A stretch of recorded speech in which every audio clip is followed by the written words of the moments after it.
Então, boa noite, pessoal. Então, primeiramente, nosso muito obrigada por vocês estarem nesse momento aqui com nós, que o principal é isso, nós temos que estar aproveitando as oportunidades, né? A Câmara de Vereadores nos deu essa oportunidade, então vamos aproveitar.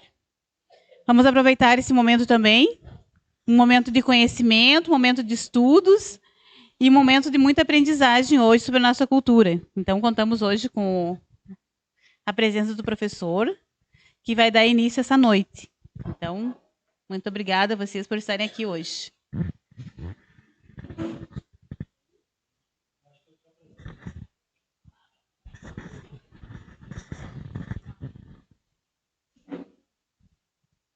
Eu quero agradecer em especial a presença de todos vocês aqui, inclusive as crianças que estão aqui hoje à noite, né?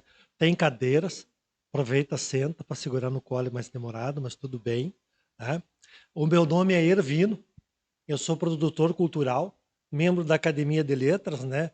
Das quais temos uma com a nossa farda oficial ali, que é a dona Neucieira, né? Ela veio oficialmente fardada para o evento. Ali de pé está o João Carlos Quadros Oliveira, que também é um historiador da nossa Academia de Letras. Aqui do lado está o seu José Spé, que é um historiador da Academia de Letras. E a Mara, que está fazendo o registro, também faz parte da Academia de Letras, por isso que a gente se conhece. Né? Então eu quero agradecer a associação, né, recreativa, aí, Raízes. E lá está a Sônia também sentadinha, que também é escritora da nossa Academia de Letras. Tá? Oh, que coisa de louco, né? A gente é tanta... Né? Eu quero agradecer em especial a Associação Recreativa, né? Cultural Recreativa Raízes, por permitir esse momento. Porque o projeto cultural que está vindo aqui, na verdade, ele tem um nome muito pesado, né? Chama-se O Cortador de Cabeças, a história de um herói negro. Né? A história que entrou dentro desse projeto cultural, ele foi na verdade, inspirada para criar o livro que vocês receberam em mãos. Então, quem ainda não tem o livro, depois assina a lista de presença e já pega um exemplar do livro também. A história dele, ela foi assim... inspirada num soldado de nome Adão, e ele foi um soldado imperial do tempo do Dom Pedro II. Né? O pai dele, a princípio, lutou inclusive na Guerra dos Farrapos, dos quais o escritor João Carlos tem um livro onde ele fala dos nossos, como é que é? Eternos heróis gaúchos. Ele faz uma referência a alguns desses heróis. Mas nós, hoje à noite, vamos nos concentrar nos heróis que foram, assim, esquecidos da história, não é? E por isso que o projeto cultural também convidou hoje à noite para estarem aqui as pessoas que a Câmara de Vereadores já homenageou com o prêmio, eu digo assim, o prêmio, mas é uma comenda de distinção, né? Que ela chama de representantes do Zumbi dos Palmares. Ou seja, são pessoas vivas que estão aqui e simbolizam essa resistência do Zumbi dos Palmares. Né? Então nós temos aqui o doutor Tadeu, Júlio Tadeu Rocha Flores, ou Flores Rocha. Flores Rocha, é uma satisfação ter aqui. Né? A própria presidente lá, né, encarregada, a Fátima também foi nomeada com essa comenda. Né? Nós temos... Quem? Olha, muita satisfação que a senhora esteja aqui também, eu não sabia disso. Ou não li lá isso. Muito prazer, então, dona Carmen, seja bem-vinda. Né? Nós temos outras pessoas que também haviam sido convidadas, né? Mas por uma ou outra razão, inclusive o Luiz Fernando, o Tipe, que é uma referência da música na nossa cidade, ele está se recuperando de uma cirurgia.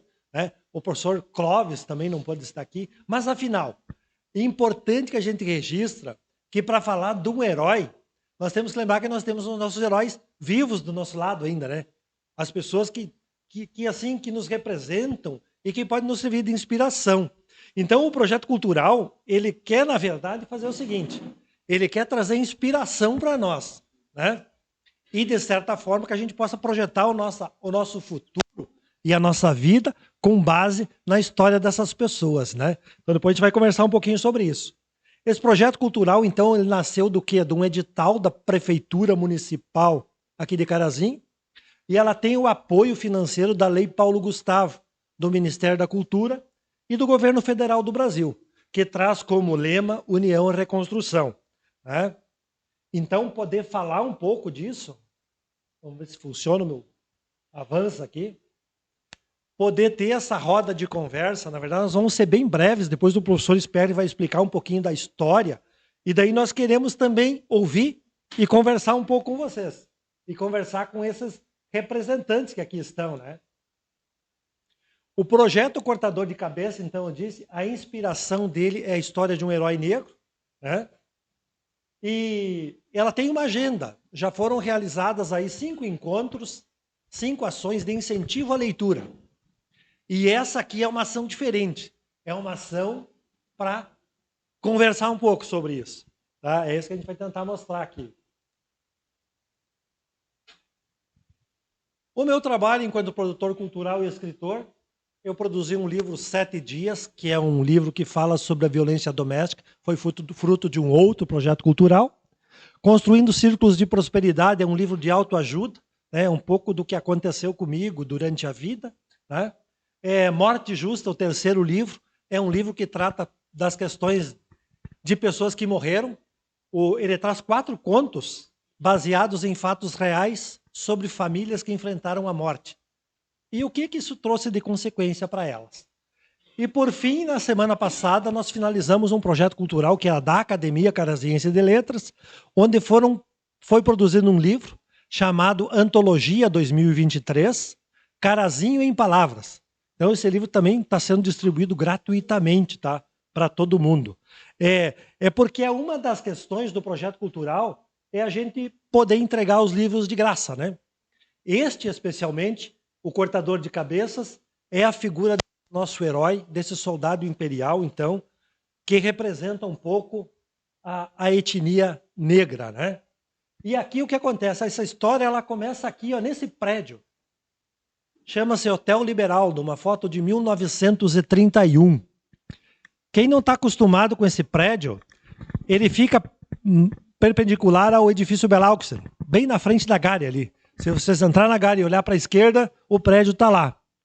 Ele não aparece assim porque tem lojas embaixo, né? Mas se vocês olharem para cima, vocês ainda vão poder ler a marca dele lá, do Hotel Liberal, né? Então, essa história, gente, ela conta a história desse soldado, o livro, e ele passa por um período bem grande da nossa história. Ela começa praticamente em 1680, quando o governo português fundou uma colônia lá dentro da Argentina, chamada Colônia de Sacramento. E vem vindo, passa pela Guerra Guaranítica, que foi aquela guerra em que os índios guaranis, ali dos 7 povos das missões, foram expulsos todos por lado de lá do rio Vacacaí, né? Tiveram que sair daqui, foram perseguidos, então. Aí teve o grande herói, o Sepete Araju, que disse: daqui eu não saio, daqui ninguém me tira. E por isso ele foi morto, não é? Lutou muito, né? Essa história também passa um pouco pela Guerra dos Farrapos, porque, na verdade, o pai e o avô do nosso herói, em vida, o verdadeiro, lutou nessa guerra, né? Depois tem a Guerra do Prata, onde o governo português ou o governo brasileiro queria se adonar do território uruguaio, né? Porque tinha um monte de fazendeiro brasileiro tomando conta lá. E o Dom Pedro achou por bem terminar num processo de paz e dizer: não, aquela terra é do Uruguai, vai ser do Uruguai, vamos desistir dessa luta. Não, acabaram entregando o Uruguai para os uruguaios, né? Depois teve a Guerra do Paraguai, a Revolução Federalista, que é uma coisa mais recente nossa aqui, né? E finalmente em 1923, a Revolução de 1923, que supostamente começou aqui em Carazinho, quando ainda era uma vila, né? Tá? Então essa história do livro e do projeto, ela passa por tudo isso aí, né? Então, eu vou fazer o seguinte. Vamos passar aqui. A história do livro, gente, o que acontece? Supostamente ela começa quando o Hotel Liberal é reformado. Ele tem o telhado reformado. Se vocês observar o telhado do hotel, hoje ele é de zinco, mas ele já foi de telhas francesas, aquela telha quadradinha. O construtor que reformou o telhado encontrou lá um baú, uma sacola de couro e um cartaz chamado o cartaz dos bandoleiros, que eram os revolucionários, né? Dentro daquela sacola ali havia um diário e algumas anotações do nosso herói. E é por isso que o livro acaba se desenvolvendo, tá? Então, assim, eu só quero dizer para vocês assim, o livro, ele é uma ficção, mas, na verdade, inspirado na trajetória desse soldado que viveu todas essas guerras e todo esse passado. Então, o que vocês vão encontrar no livro é uma ficção. Eu não estou querendo provar nada do que está escrito ali, mas ele segue o fio vermelho da história do Brasil e da consolidação da fronteira do Rio Grande do Sul. Tá? Então, é nesse sentido que o projeto está aqui hoje, né? Vou passar a palavra para o seu Sperry, para ele contar um pouquinho da história, e depois nós chegamos nos convidados para ajudar a gente a desenvolver esse tema. Então, nós temos hoje aqui o professor Sperry, nós temos sentado ali o doutor Tadeu, ali de pé está o escritor, né? O nosso João Carlos, e lá atrás também está a nossa Fátima, que também foi homenageada. Então, eu queria dizer assim que a importância de vocês estarem aqui hoje, né, é porque vocês são parte de um movimento de resistência, né? Então, assim, e um movimento de resistência que foi muito tido. O Brasil e o mundo, de 1800 e 1900, teve um movimento, e eu já vou passar para o professor Sperry, ele pode conversar um pouco sobre isso, um movimento chamado eugenia, um movimento eugênico, que era o quê? Inclusive, o nosso imperador, na época, foi favorável a esse movimento. Eles queriam fazer uma purificação da raça. Então, o que acontece? Depois da libertação da escravidão, mandaram o pessoal todo lá para São Paulo, trouxeram os europeus para cá, os alemães, os italianos, para dar um trato melhor. Mas, gente, já tinha gente morando aqui. Já tinha o povo dos quais são descendentes, e eu também sou, mesmo com essa minha pele clara. Só rapidinho. Meu filho, quando nasceu, um dia nós fomos apavorados no médico, ele estava com uma mancha preta nas costas, bem escura. E minha mulher diz, meu Deus, deixei cair esse piá e não vi. Correu no médico, né? E ele disse, não, isso não é nada. Ele tem um pé na descendência africana. E eu digo, oxalá então, né? Vamos lá, saravá meu pai, que é tudo tranquilo. Então, eu quero dizer o seguinte, o sangue negro, se você a gente olhar, corre no mundo inteiro. Então, essa história de eugenia foi uma grande barbaridade que foi feita e a gente precisa reverter isso, né? Porque o preconceito, ele ou é pela cor, ou é pela religião, ou é pela quantidade de dinheiro que tu tem. Né? A gente sempre arruma um jeito para preconceitualizar alguém. Né? Então, essa estada aqui e esse movimento, e você está aqui, é para a gente conversar um pouquinho sobre isso. Né? Não há nenhum sentido. Assim como as guerras são estúpidas, o preconceito é estúpido também. Né? Então, eu quero passar para o professor Sperry, porque assim, ó, o professor Sperry é uma pessoa que tem uma documentação incrível na casa dele. Quando ele for para o outro lado, né, ele vai doar isso para alguém. E aí tem que achar alguém que cuide disso, né, seu José? Então eu vou passar para o seu José para ele contar um pouco dessa história. Seja bem-vindo, seu José. Boa noite.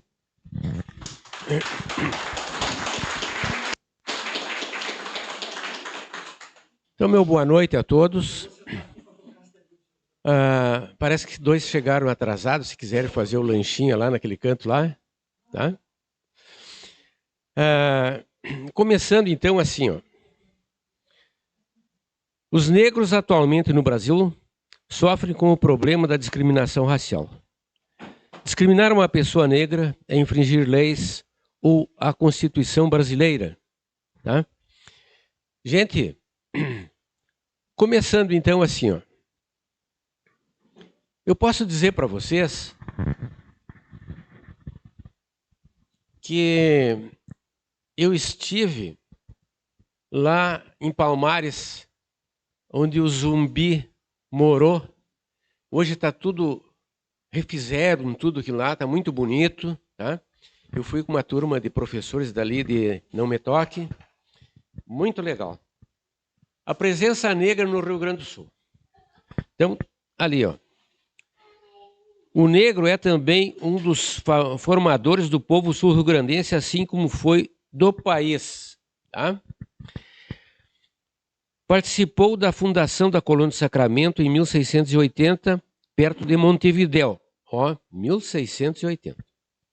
Então, gente, é assim, ó. Os primeiros escravos daqui, da América, eram os índios. Os indígenas. Os padres jesuítas começaram a vir para cá e começaram a proteger os indígenas.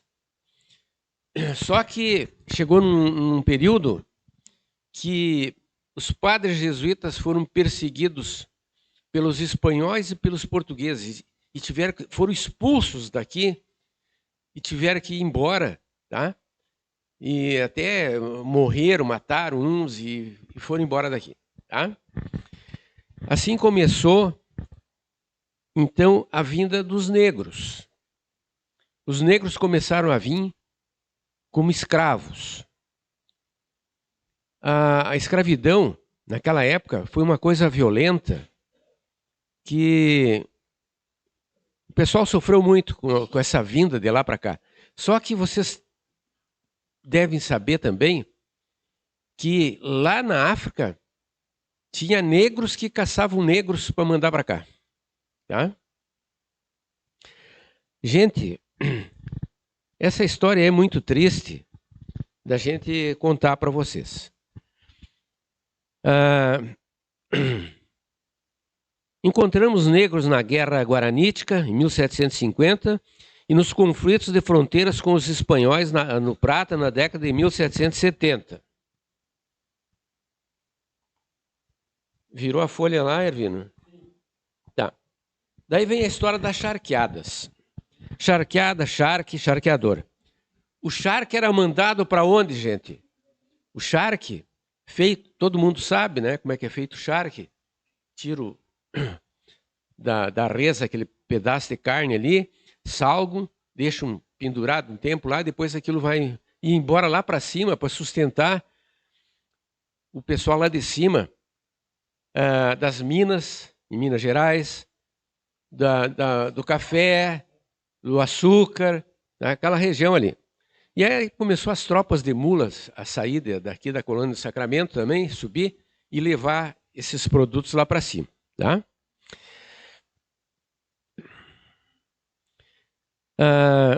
Então, a mão de obra escrava, aí nas charqueadas.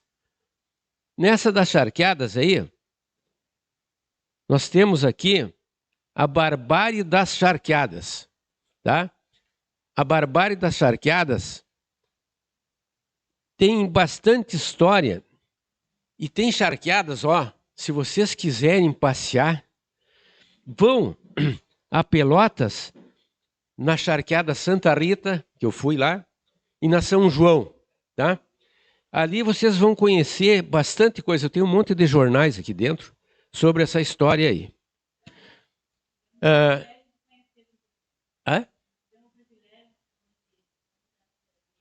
Conheceram lá? Muito bonito aquilo lá, muito bonito, tá? É.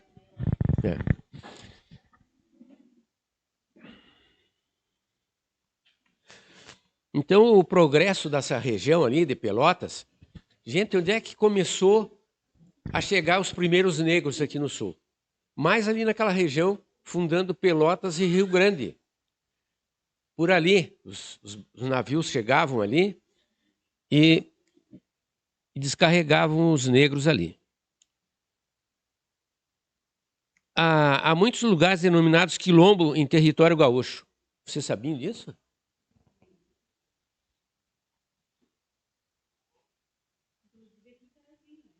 Virou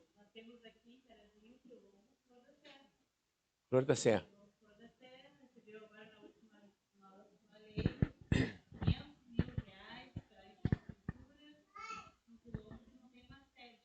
É.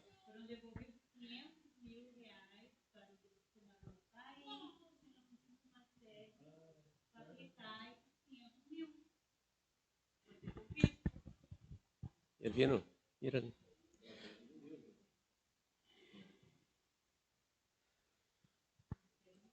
tá.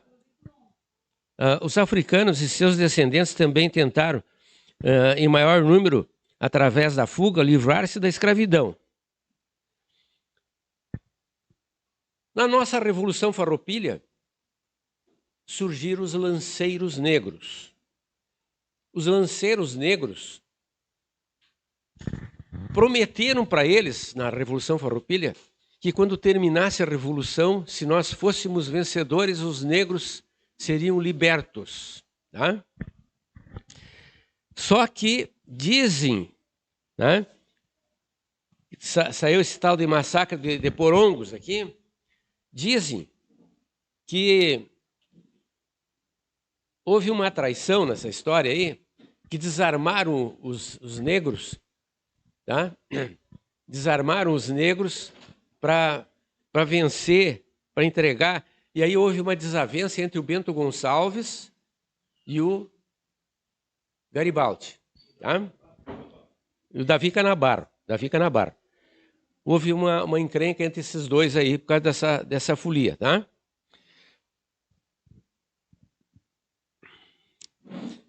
Aí vem, em 1888, a abolição da escravatura. 13 de maio de 1888. Abolição da escravatura. Agora eu vou contar para vocês uma história de carazinho nisso aí. Está nesse livro aqui, ó.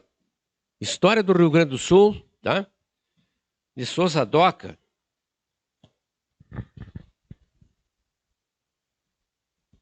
Nesse livro aqui diz assim, ó. São declaradas livres esta cidade e o distrito de Nonoai a 28 de setembro de 1884. Destacaram-se pela brilhante atuação em Nonoai o padre Tomás de Souza Ramos, que tem o nome da igreja, o nome da rua na frente da igreja aqui, que foi degolado na Avenida Pátria, na Rua das Tropas, antiga, lá no Passo do Carazinho, aquela sanga que tem lá embaixo, né? O padre foi degolado ali, o Tomás de Souza Ramos, na Revolução de 1892. E aqui outro, padre Tomás de Souza Ramos e o cidadão Major João Cipriano da Rocha Loures, meu bisavô. Coincidência, né? Meu bisavô. Então está nesse livro aqui, ó. Fundador de Nonoai. Fundador de Nonoai.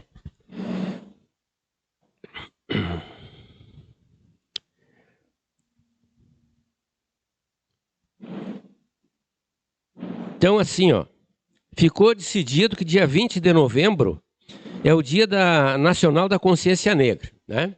Dia 20 de novembro é o Dia Nacional da Consciência Negra.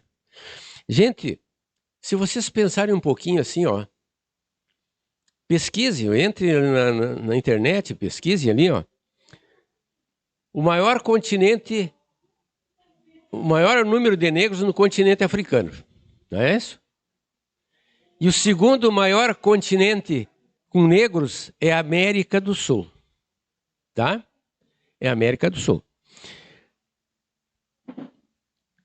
O Brasil é o país com maior população negra fora da África, 86 milhões de pessoas, tá? O país Nigéria, que é bem pequenininho, tem 85 milhões de negros, tá?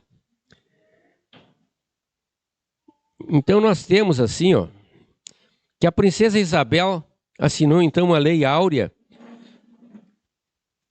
que aparece aqui, ó, a Lei Áurea.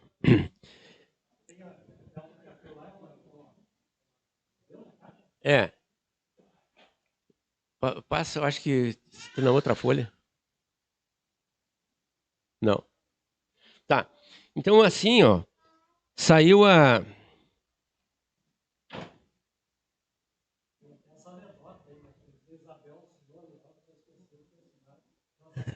nossa carteira de trabalho, tá?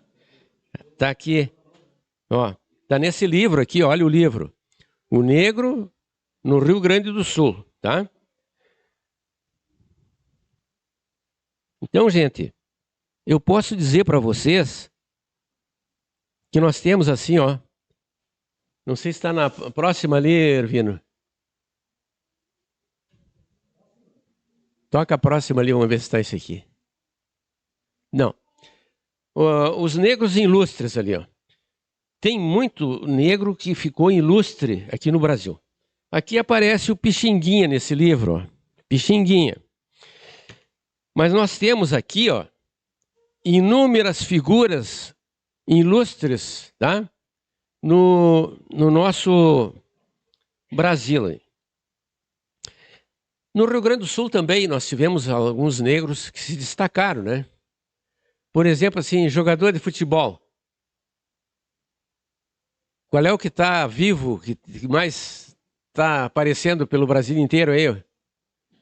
Ronaldinho Gaúcho, né?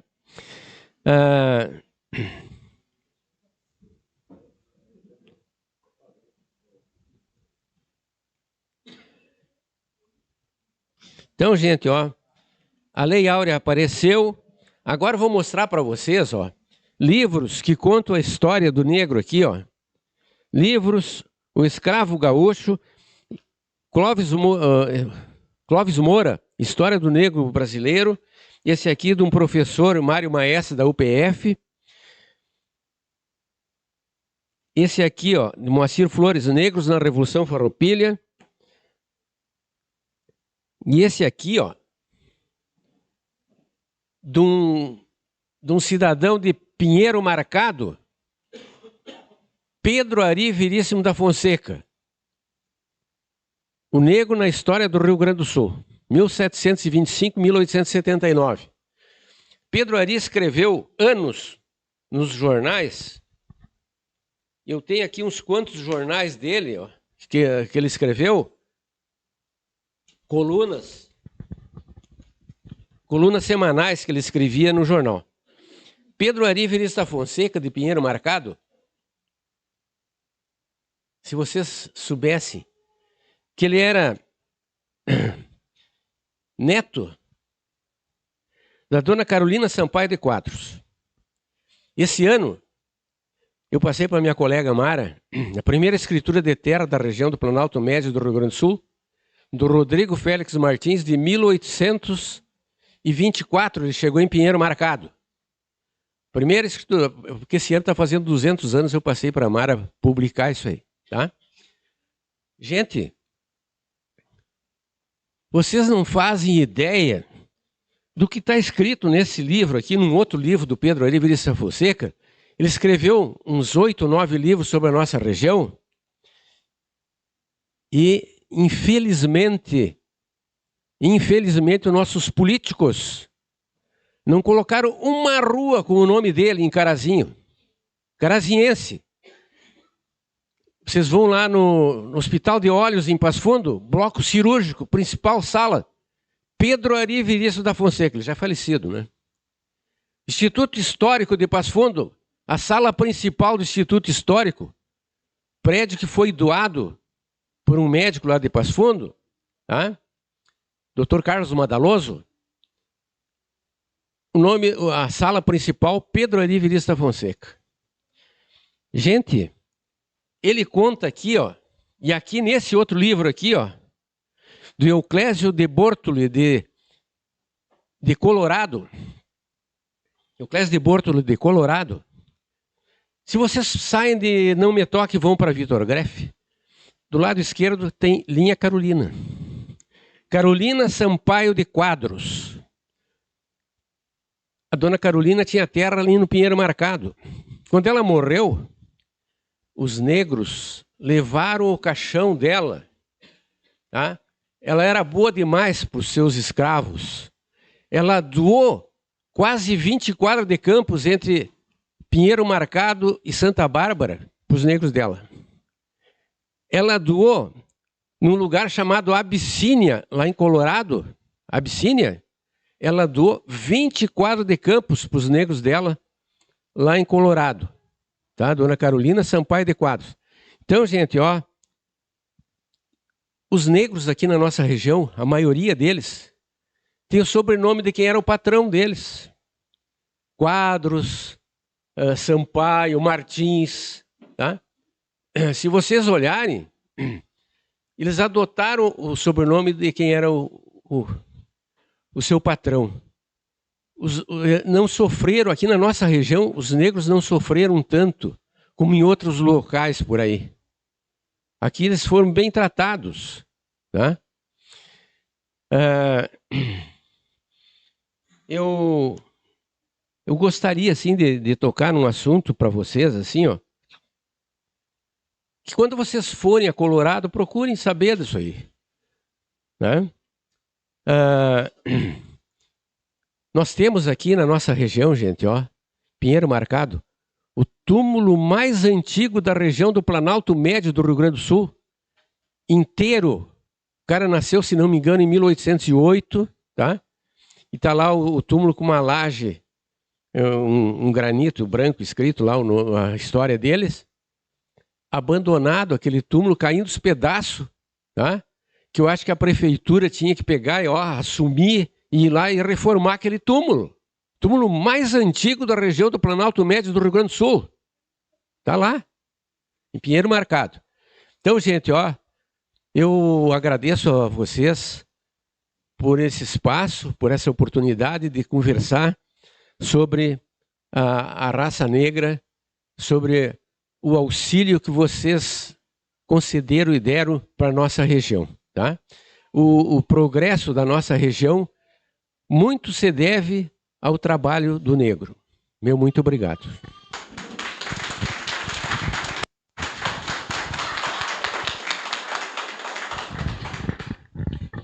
Quero agradecer ao seu José pelas palavras, pela documentação que ele traz aqui, né? E dizer assim que quando a gente conhece um pouco da história, né, a história às vezes não é muito justa com as coisas. Em outros momentos parece ser justa, mas ela serve para guiar a gente para frente. Né? Pelo menos a gente saber o que aconteceu com os meus antepassados, o quanto eles tiveram que passar para nós, para mim e você estarmos aqui hoje. O processo é esse. Então nós estamos falando de um herói hoje aqui, né, que foi o Adão, esse que é o personagem do cortador de cabeças, e eu ia dizer que os heróis, eles são antagônicos, na verdade. Assim como a história que o seu José traz para nós, né? A gente tem um viés, às vezes, e olha a história e pensa, mas foi tudo uma droga, uma confusão mesmo. Em alguns momentos não foi. Mas em outros momentos foi terrível, foi horrível, né? E segregou pessoas na história, né? A história das charqueadas, que eu falei para vocês, está nesse livro aqui, ó, do Auguste Saint-Hilaire, Viagem ao Rio Grande do Sul, um francês que ficou anos trabalhando aqui e escrevendo. E ele escreve muito, muito bem sobre o trabalho negro feito aqui no Rio Grande do Sul. E eu acho que é isso que o seu José traz, é essa documentação, né?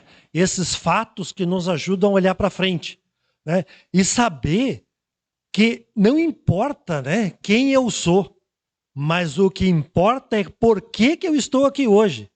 E isso cada um de nós tem que ser para si. Porque vocês estão aqui hoje, no dia de hoje, 29 de julho de 24, porque a história de vocês trouxe vocês até aqui. Com a idade que vocês estão, com a família que nós temos, com o dinheiro que nós temos, com os bens que nós temos. A história de cada um trouxe nós até aqui hoje. E é preciso reconhecer a história, né? E eu sempre quero falar de novo assim, o herói é antagônico. Ele nem sempre faz o que é bom. Às vezes, ele faz algo terrível diante do inimigo, ou para o seu inimigo. Então nós temos que nos entender enquanto personagem dessa história. O que nós não podemos é desistir de construir a nossa história. E essa é a questão. Talvez essa é a parte mais importante. E o seu José traz uma documentação vasta para dizer mais ou menos como é que a história se comportou. Né? E eu queria então aproveitar, então, seu José, muito obrigado por ter isso tudo à disposição, dizer que está à disposição, que o senhor empresta, inclusive, não é? Para quem quiser. E eu queria compartilhar um pouco e chamar o nosso convidado, o doutor Tadeu, né, que é uma pessoa da nossa cidade, né? Não é aquele pessoal que o seu Sperry trouxe, que já está do outro lado da vida, né? Chamar o seu Tadeu e dizer assim, seu Tadeu, que a gente queria ouvir um pouco do seu testemunho, da sua vida, né? Como é que o senhor chegou aqui hoje? O que o senhor tem para nos inspirar hoje, na verdade, né? Porque, na verdade, o seu Tadeu é um herói. É uma pessoa, uma personagem carazinhense e tem um pouquinho para contar da história dele.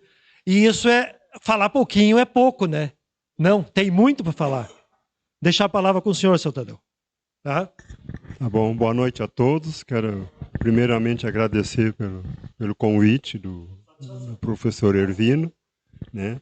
Não vim aqui para dar uma aula de história como professor Sperres. Estamos cercados de professores, de gente, né, com domínio do conhecimento. Temos ali a professora da história também, a historiadora a Carmen, né? Enfim,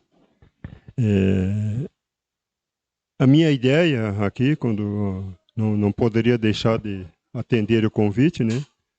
Eu não posso fugir assim da minha bibliografia, né?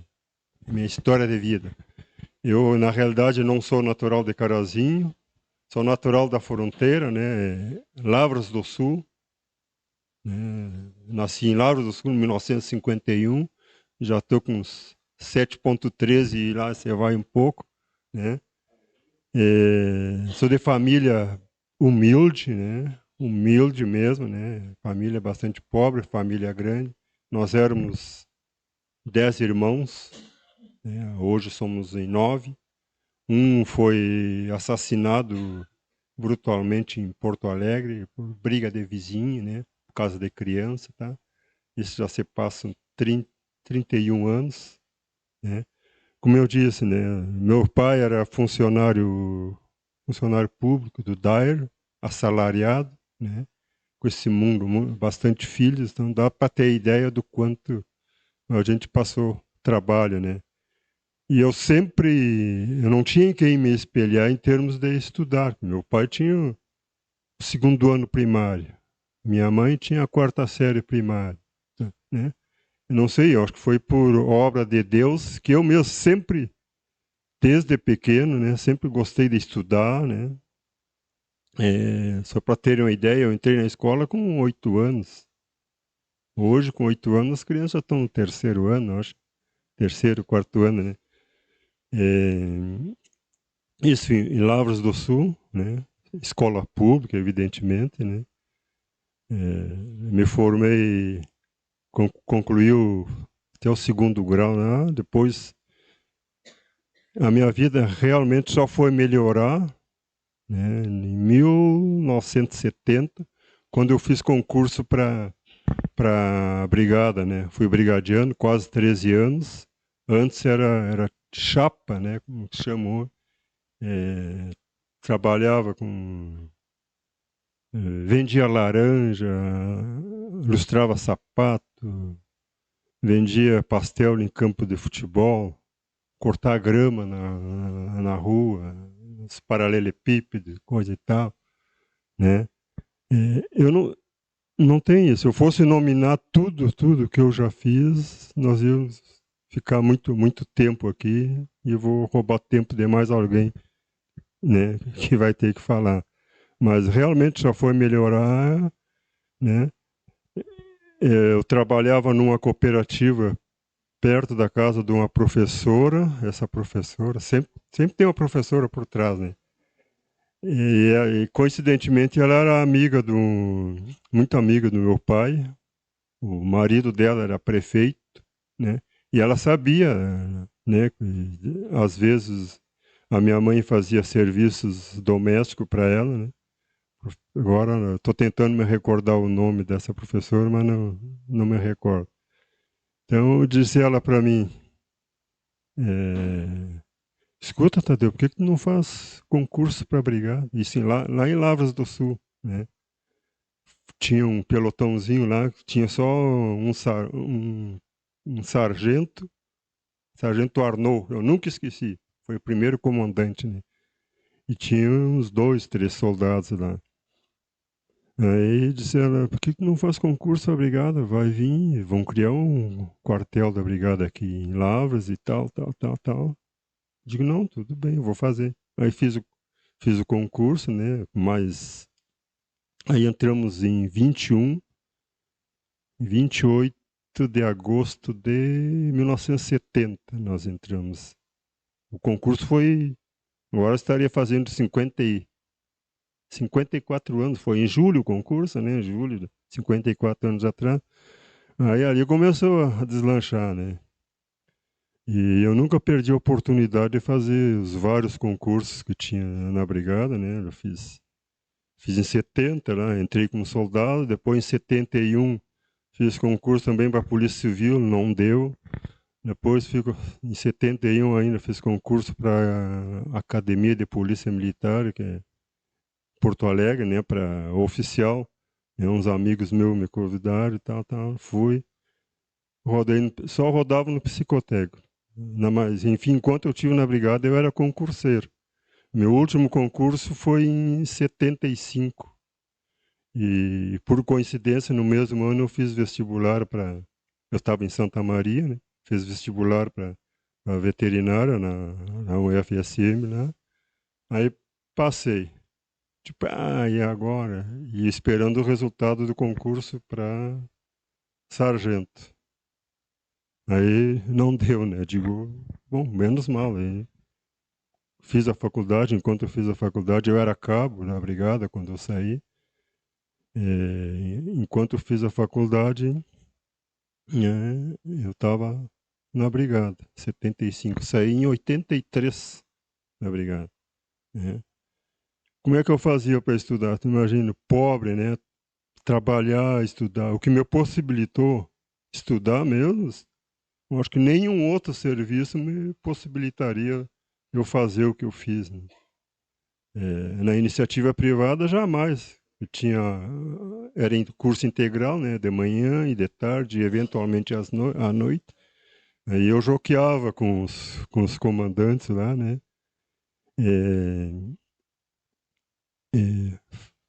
Fazia um acordo com eles, né? Para tirar o serviço, trocar de turno com um e outro, eventualmente dobrar, né? E algumas vezes, né? Eu trabalhava à noite, na brigada só trabalhava à noite. Chegava em casa às 6 horas, trocava farda, quando dava tempo, senão ia fardado para a faculdade e tal. E assim fui levando, né? Mas foi muito, muito difícil mesmo. Pobre estudar, assim, sim. Tem que ter muita determinação, muita garra. E quando falasse assim que tem heróis vivos aí, eu não tenho a menor dúvida assim, em estar incluso nesse universo dos heróis aí, sabe? Porque eu me considero hoje, se for comparar, né, com a minha verdadeira origem, eu me considero um milionário hoje. Tá? Não tenho queixa assim na vida, eu tenho que dar graças a Deus, né? Me deu suporte, me deu força para continuar estudando, né? E não parar, porque até hoje eu continuo, né?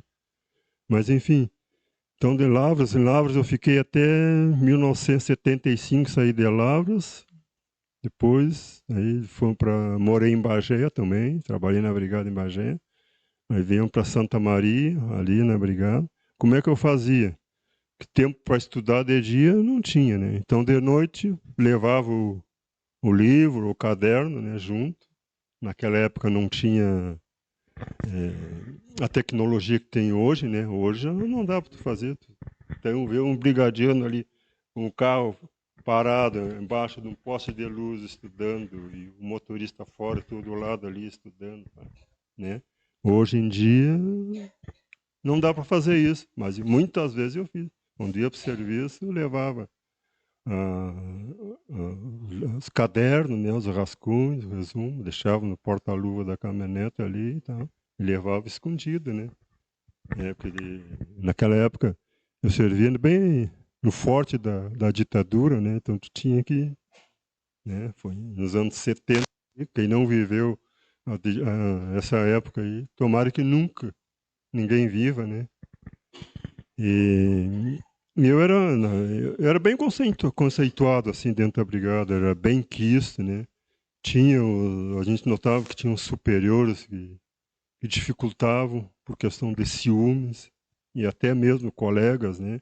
Viam a gente almejando algo mais, né? Sonhando com um futuro melhor e tal.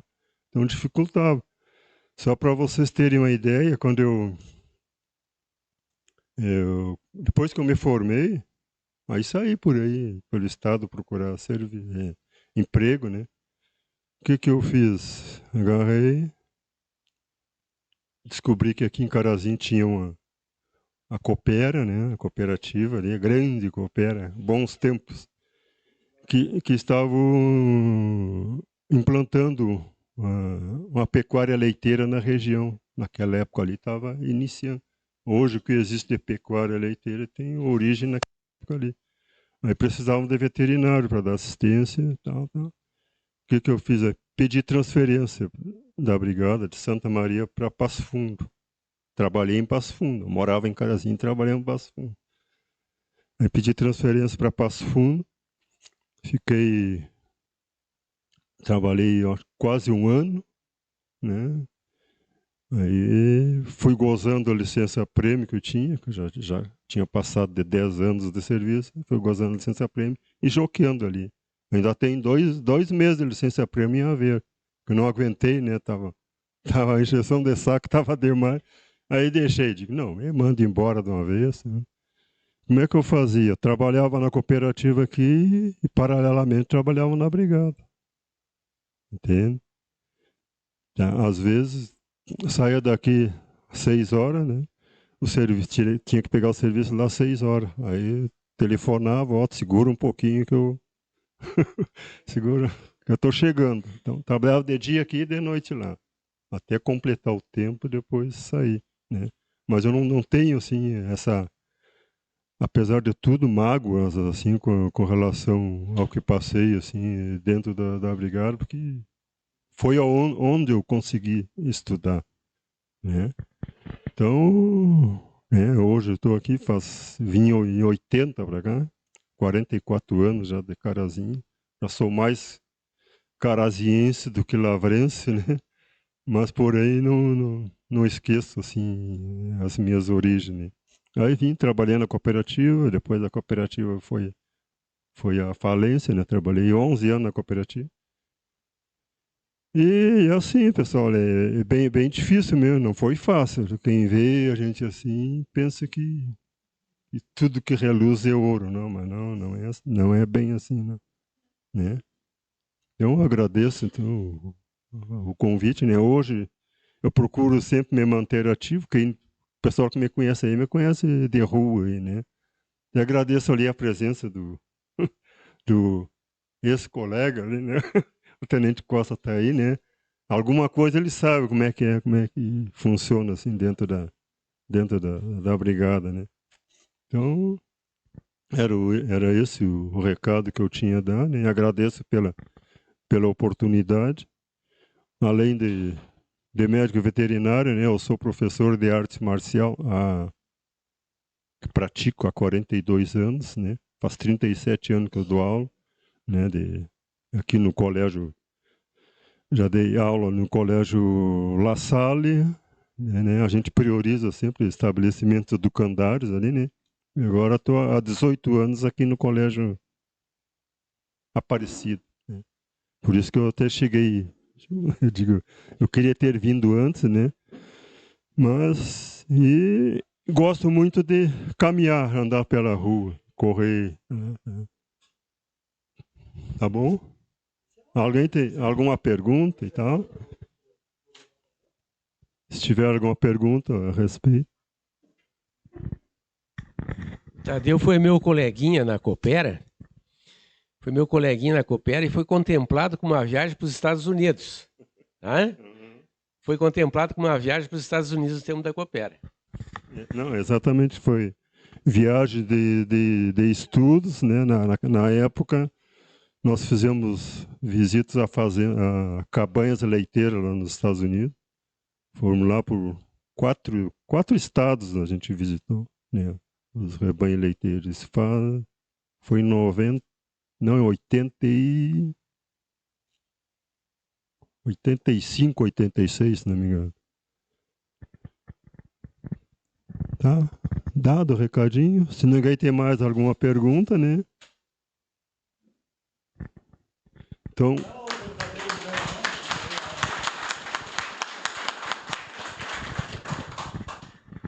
Muito obrigado, doutor Tadeu. Só dizer uma coisa assim, o doutor Tadeu trouxe uma coisa muito importante aqui, e a gente tem que prezar e tem que revisar isso. Não existe trabalho indigno na nossa vida. Não existe. A gente, às vezes, como é que é? Existe um preconceito ao trabalho, né? E a gente, às vezes, é medido por esse preconceito. Dependendo, tu faz um trabalho que tu acha, mas é um trabalho indigno que eu estou fazendo. O doutor Tadeu nos trouxe e nos diz, então, fez tanta coisa na vida, né, Tadeu? E assim, está aqui hoje. É um herói que nós podemos contemplar, que nós podemos pegar, apertar, passar por ele e receber essa palavra de incentivo. E talvez essa é a parte mais importante. Né? E eu gostei quando tu falaste isso, porque assim, é isso, a vida é isso. A indignidade no trabalho não existe. Você precisa fazer o teu trabalho. E aquilo que tu fizer, faz que o doutor Tadeu, com o coração motivado, né? E o doutor Tadeu disse assim, não foi fácil chegar aqui. Né? Só para... Tem uma passagem no tempo, na época que eu entrei para a brigada, nós tínhamos a família os parentes dos meus pais, né, da minha mãe, a irmã da minha mãe, né, hoje já partiu há muitos anos. Eles eram de uma família assim que tinham aversão a brigadiano. Né? Meus primos, na época ali, né, tinham aversão a brigadiano. O que a minha tia disse assim? Disse, Tadeu, eu te quero muito como meu sobrinho, tá? Tu quer vir aqui em casa, vem, mas não vem fardado. Imagina, né? O que eu fiz? E assim eu agia, né? Tudo numa boa. Tudo. Os meus primos, né? Também tinha uns lá que não gostavam de brigadiano, né? Criticavam.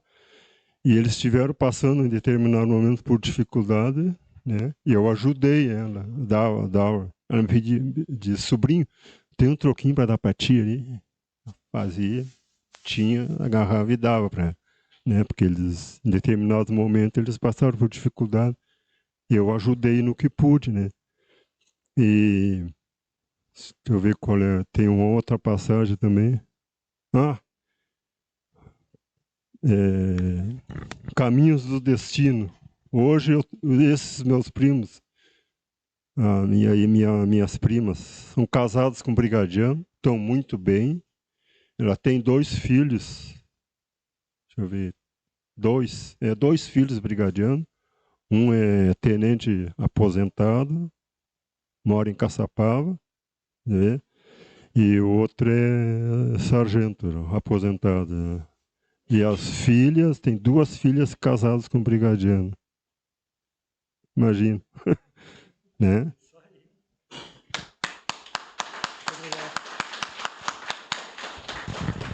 Obrigado, doutor Tadeu. Obrigado. Satisfação. É isso, né? Eu acho que o projeto cultural, o Cortador de Cabeças, né, como é um super-herói, um herói nosso, a gente precisa, como sociedade, né, vencer o preconceito. E talvez nós temos que vencer os nossos preconceitos também, né? Porque o preconceito nos limita.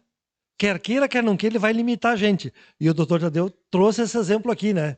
O preconceito a uma profissão, existe preconceito à religião, né? Existe preconceito à classe social, né? Existe preconceito à cor, né? E a cor é interessante, né? O pessoal fala muito, muito mal, inclusive, dos chineses, né? Que tem. O pessoal, existe uma imagem denegrida na sociedade. Mas que culpa a pessoa tem, né? De ser o que é. Ninguém tem culpa. Então, assim, num país como o nosso, num mundo como o nosso, o seu José trouxe as estatísticas, né? Elas comprovam que preconceito é uma burrice, na verdade. É uma burrice. Obrigado, doutor Tadeu, pelas suas palavras. Eu quero... Oi?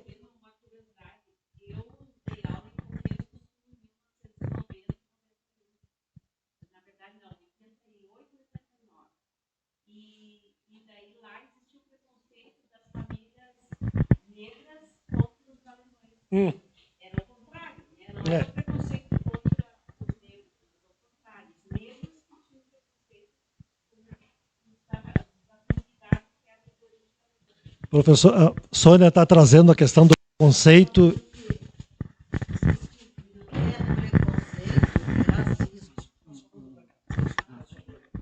Eu me chamo Carmen Holanda, eu sou descendente de negros escravos, né?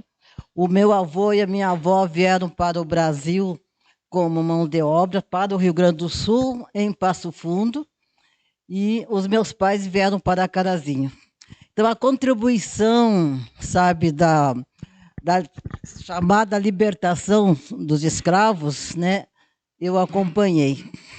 Eu hoje estou com 74 anos e sei muito bem o que é ser negra. E sei muito bem o que é ter preconceito e ser racista. São coisas que precisam ser distinguidas. Preconceito é você ter preconceito sobre algumas coisas. Não só sobre etnia, não só contra negros, não é?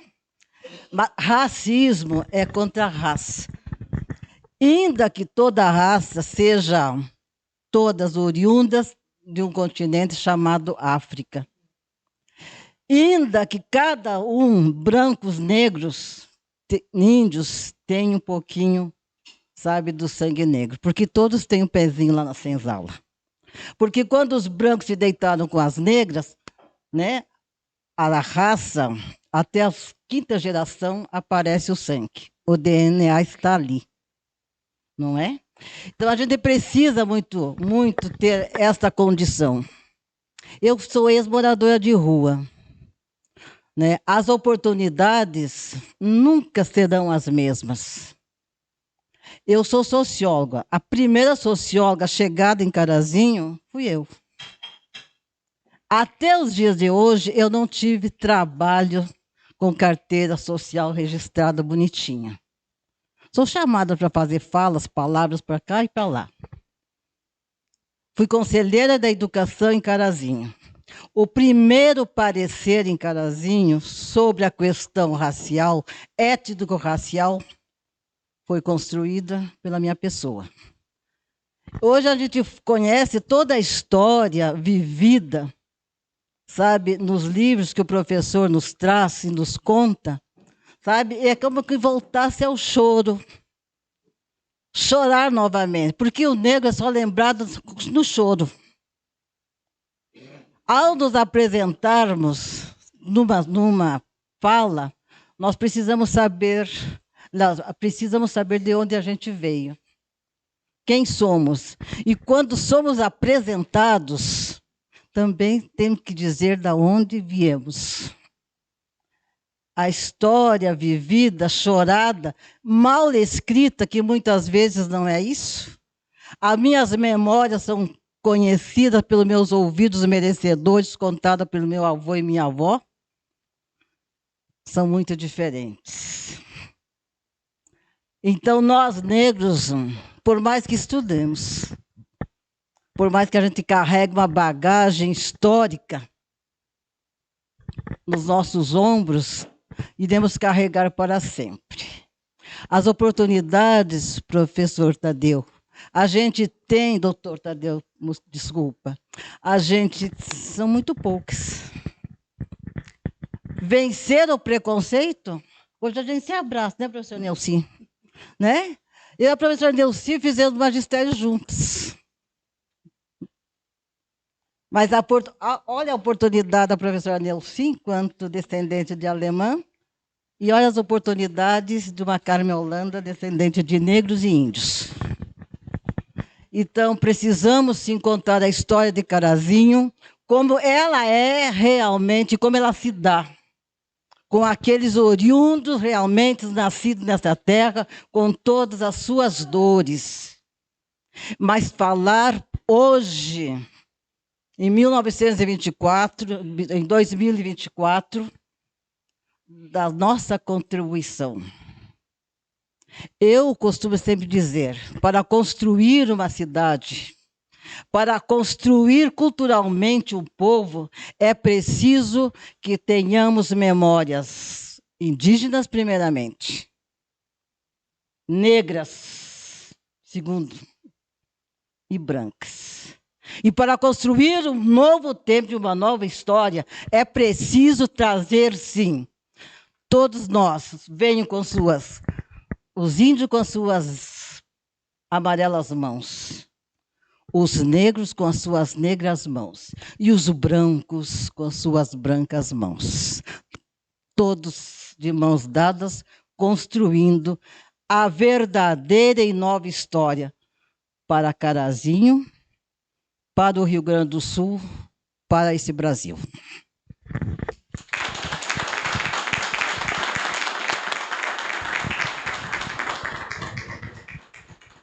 Obrigado, dona Carmen.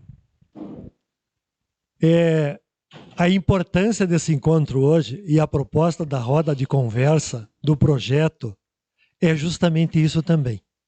O desafio é necessário. E o contraponto é necessário também. Às vezes, por mais desagradável ou agradável que seja, ele é necessário. Então, agradeço as palavras da dona Yolanda. Queria chamar rapidamente aqui o nosso... Não dá mais tempo? Não? Você tem que fechar? Então... Então, vão ter que deixar para uma segunda edição. Sim. Então...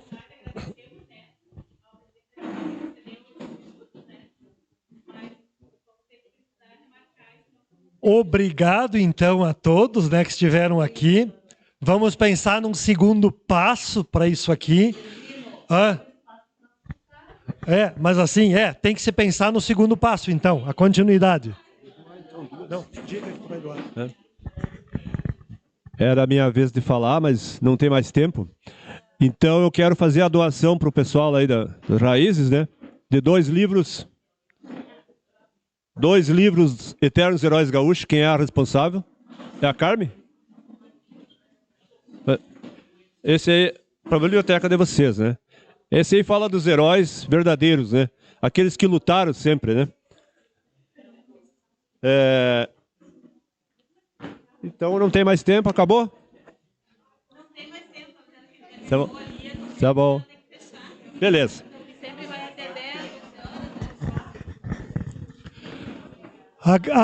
Agradecemos a presença de todos, dizendo que essa é uma fase do projeto O Cortador de Cabeças, que tem o patrocínio da Lei Paulo Gustavo, do Ministério da Cultura e do Governo Federal do Brasil, União e Reconstrução. Muito obrigado a todos que estiveram aqui. Boa noite.